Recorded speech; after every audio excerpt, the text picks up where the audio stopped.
The Chicago Bears just walked into Philadelphia and shook the entire NFC. A year ago, this team was fighting just to look competent. Now, they are pushing the defending champions around in their own stadium and making their crowd boo before halftime. On a cold night where most people expected Jalen Hurts, Saquon Barkley, and the Eagles to send a message, it was Chicago that owned the line of scrimmage, owned the clock, and looked like the side that knew exactly who they are and where they are going.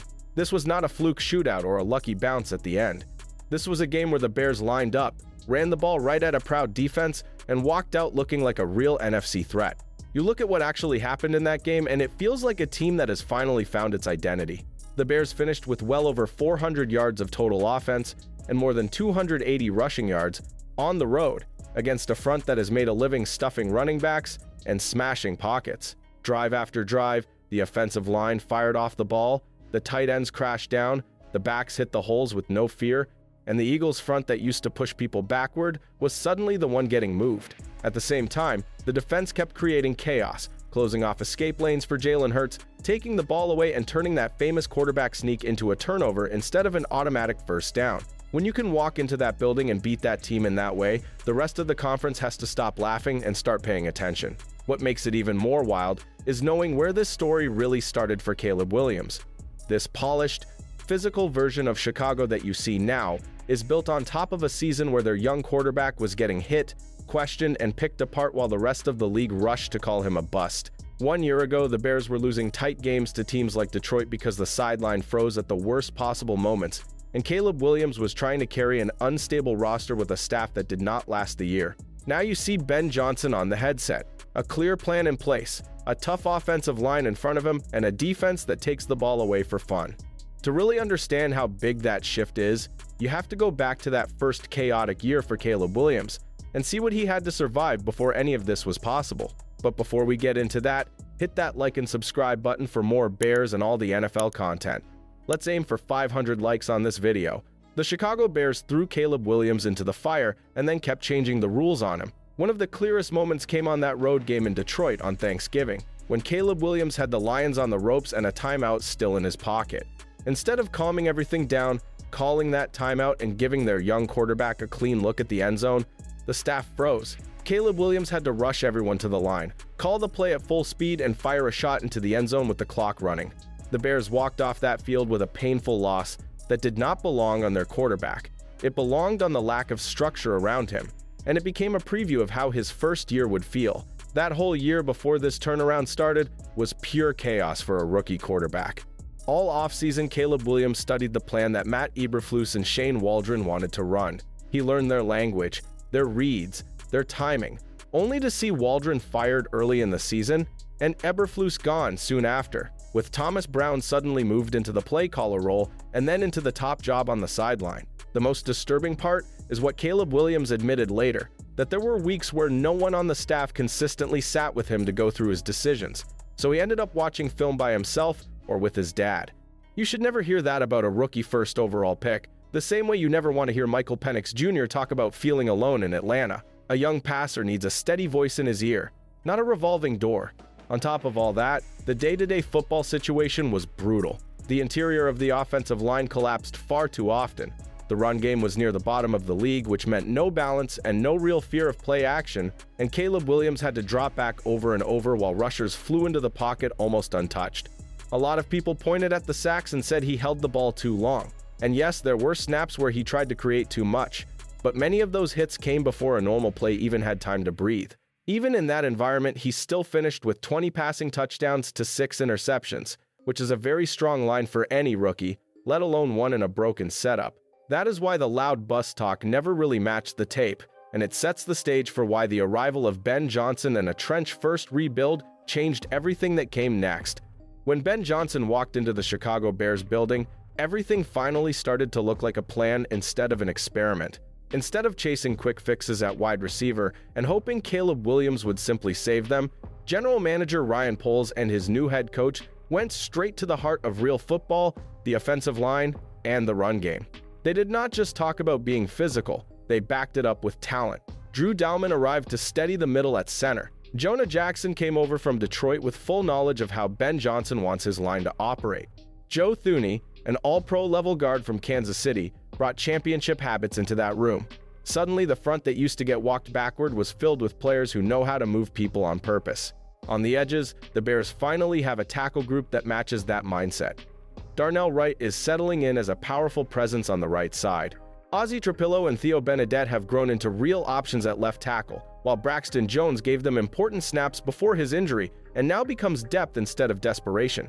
Around that line, Ben Johnson built exactly the kind of support system he loves. Tight end Colston Loveland is not just a pass catcher, he is a key piece in the blocking schemes.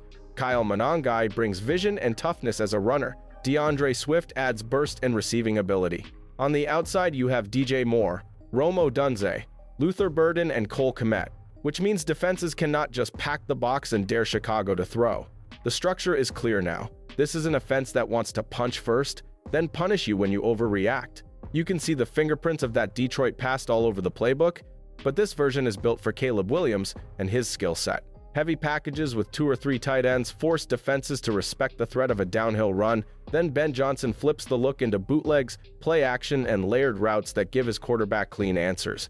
The goal is simple: turn every drive into a physical test, wear out defensive fronts, and then let Caleb Williams pick his spots instead of playing hero ball every snap. On paper, it is the perfect response to what he went through in his first year.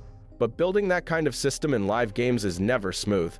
Very quickly, the Bears and their young passer were reminded that even the best blueprint has to survive real punches. And that is exactly what showed up in those early games against Minnesota and Detroit. The Chicago Bears looked like they were crashing back to earth before this surge even began. In the opener against the Minnesota Vikings, Caleb Williams came out sharp, moving the ball, getting it out of his hands quicker, and quieting a lot of the talk that he holds it too long. The Bears jumped in front of their home crowd, and when the defense took a pick from J.J. McCarthy back for 6, it felt like the new system with Ben Johnson was already paying off. Then the game flipped. Minnesota cranked up the pressure, sent extra rushers, and in the second half, Caleb Williams missed throws he normally hits. He still finished with a line around 21 of 35 for 210 yards with 2 total touchdowns and 58 rushing yards, but on 3 late chances in scoring range, the ball just did not find the end zone. A 27-24 loss on opening day gave critics the first chance to say nothing had changed. 1 week later, the noise got even louder when Detroit showed no mercy. The Lions put up 52 points, while Caleb Williams went 19 of 30 for 207 yards with 2 passing touchdowns, 1 interception, and 4 sacks, in a 52-21 final that looked ugly on every highlight show. People who had barely watched the first game started saying the same things again, that he was still the problem, that the moment was too big, that the Bears had somehow managed to ruin another young passer. Some fans even started asking for Tyson Bagent just to see something different. What most of that talk ignored was simple. A defense that gives up that many points has already lost the game, no matter who plays quarterback. Caleb Williams made mistakes, but he also kept standing in and firing when the scoreline would have made a lot of players tap out.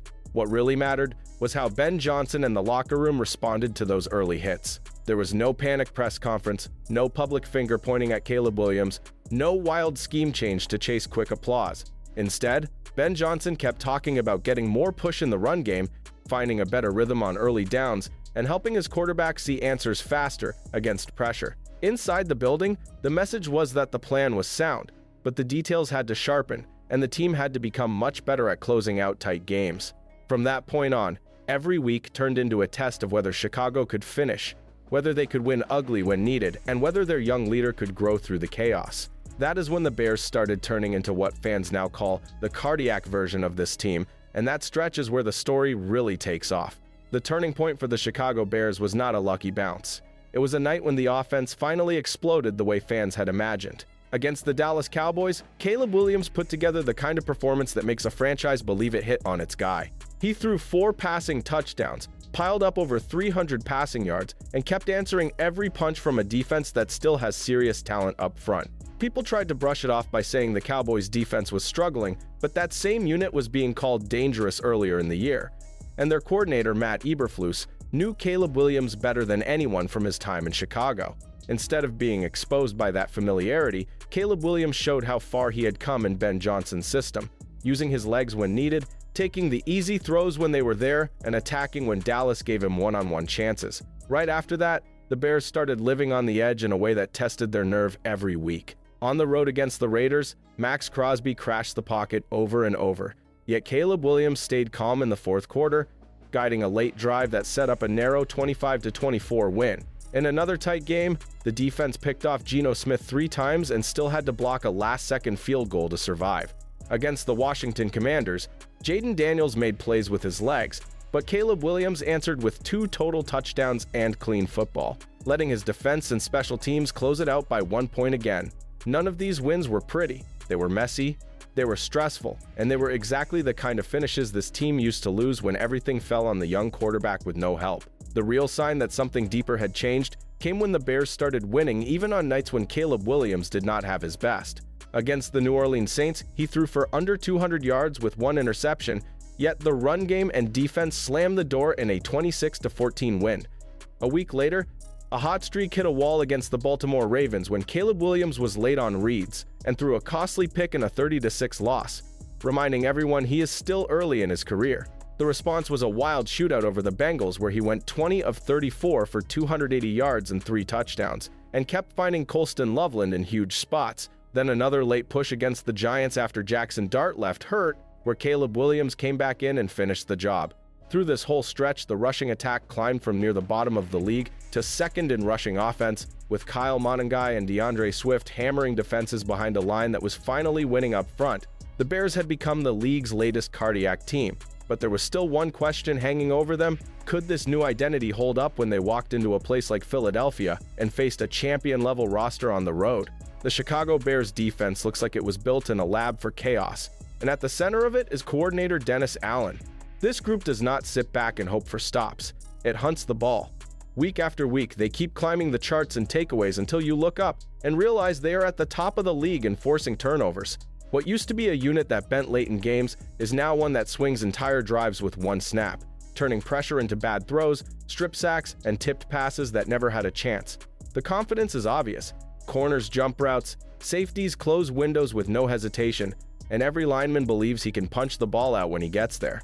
For a young quarterback like Caleb Williams, knowing that your defense can steal extra possessions completely changes how a game feels. Up front, the names are not all famous, but the production is loud. Montez Sweat has become the face of the rush, with 7.5 sacks and 3 forced fumbles, using long arms and power to ruin plays before they even form. Around him, you see smart snaps from Grady Jarrett, Gervon Dexter Sr., Dominique Robinson, Austin Booker, and Andrew Billings, each filling a role that keeps the pocket muddy and the run lanes tight. What makes this surge even more impressive is how many hits they have taken at linebacker. TJ Edwards, Tremaine Edmonds, and Rubin have all missed time, which forced backups and depth players into big moments that they were not supposed to see this early in the season. Instead of breaking, the structure that Dennis Allen built held firm, and the standard stayed the same: tackle, strip, rally, and trust that someone will finish the play. The real headline is in the secondary, where almost every starter has turned into a threat to take the ball away. Kevin Byard has already stacked 6 interceptions, reading quarterbacks like a veteran chess player and closing on throws that look open for half a second. Nahshon Wright has turned into a weekly highlight with clutch plays on the ball, from red zone picks to that famous rip on the quarterback sneak. Jalen Johnson slides back into his role as a true number 1 corner. Kyler Gordon locks in inside. Jaquan Brisker fills gaps and punishes receivers. And C.J. Gardner-Johnson adds that edge every great defense needs on the back end. When you put all of that together with an offense that can control the clock, you get a team that does not just hope to keep up in the NFC. It walks into every game knowing it can flip the script in one series. The only question left is how far that ceiling goes once Caleb Williams takes the next step and the Bears start chasing more than just a strong regular season record. The Chicago Bears now sit in a place that used to feel like a dream: a 9-3 record, a strong grip near the top of the NFC, and a style of play that gives them a real chance against any team they see from here on out. The road ahead is not soft. They still have to deal with the Green Bay Packers and Jordan Love, a Cleveland Browns group that always brings a physical front, another clash with the Detroit Lions, and a looming test against the San Francisco 49ers, who love the same kind of tough football. The difference now is simple. When you watch this Bears team, it no longer feels like they need a miracle to win these games. It feels like they have the tools, the coaching, and the mindset to walk into each one expecting to match any punch they take. All of that brings the story back to Caleb Williams and the step he still has in front of him. He has already shown that he can light up a strong opponent, dragged the team back in wild finishes and handled tight one-score games without folding. At the same time, he still leaves throws on the field, especially across the middle, and there are drives where he holds the ball a beat too long instead of taking the simple answer that the defense is giving him. If Caleb Williams sharpens that part of his game, speeds up his eyes against pressure, and keeps trusting the structure that Ben Johnson has built, this offense can become one of the best in both passing and rushing at the same time. That is when the picture changes from a fun rise to a real shift in power. At that point, you are not just talking about a nice season from Chicago. You are talking about a Bears team that could shape the NFC for years, while the rest of the conference tries to figure out how to slow down a young quarterback and a coaching staff that are still getting better together.